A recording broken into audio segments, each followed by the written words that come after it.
د امریکا پخوانی ولسمشر ډانلډ ټرمپ چې یو ځل بیا ولسمشریزو ټاکنو ته درېدلی د شنبې په ورځ د جنوبي کارولینا ایالت په کولمبیا ښار کې د خپلو پلویانو یوې غونډې ته د وینا پر مهال پر خپل ځان لګېدلی وروستی تور بې بنسټه او پلان شوی وباله.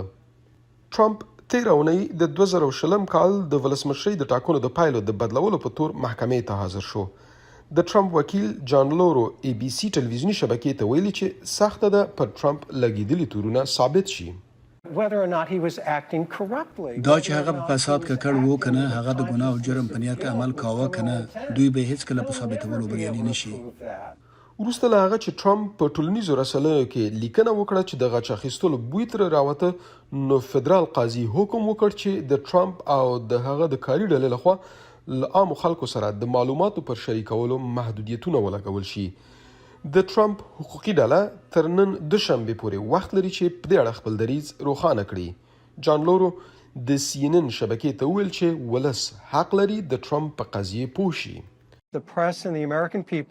د کمپاینونو په دې موسم کې رسنۍ او د امریکا ولس حق لري چې پوه شي د دې قضیې شواهد څه دي. لدې چې دا قضیه محفوظه نه ده نو موږ مخالفت کوو.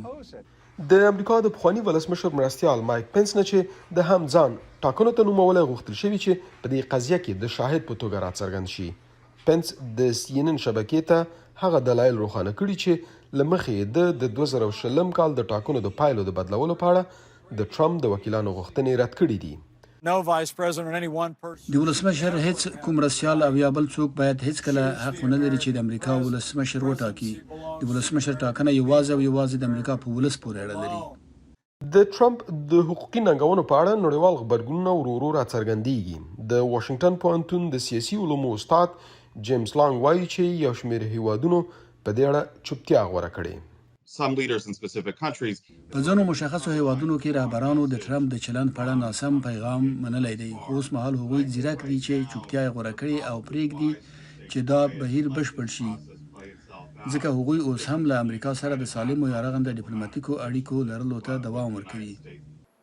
د هاورډ پوهنتون د کینیډي پوهنځي د نړیوالو اړیکو استاده کاترین سیکینګ په دې باور ده چې ښایي بهرنیان له دې کبله ستړي شوي وي او یا ګمان کوي چې دا دومره اهمیت نه لري، خو د ټرمپ وروستۍ محاکمه باید جدي وګڼل شي.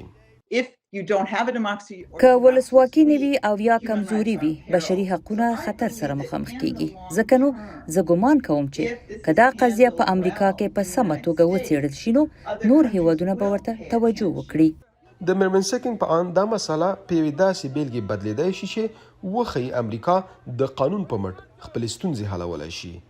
احمد شکیب، د امریکا غږ، واشنګټن.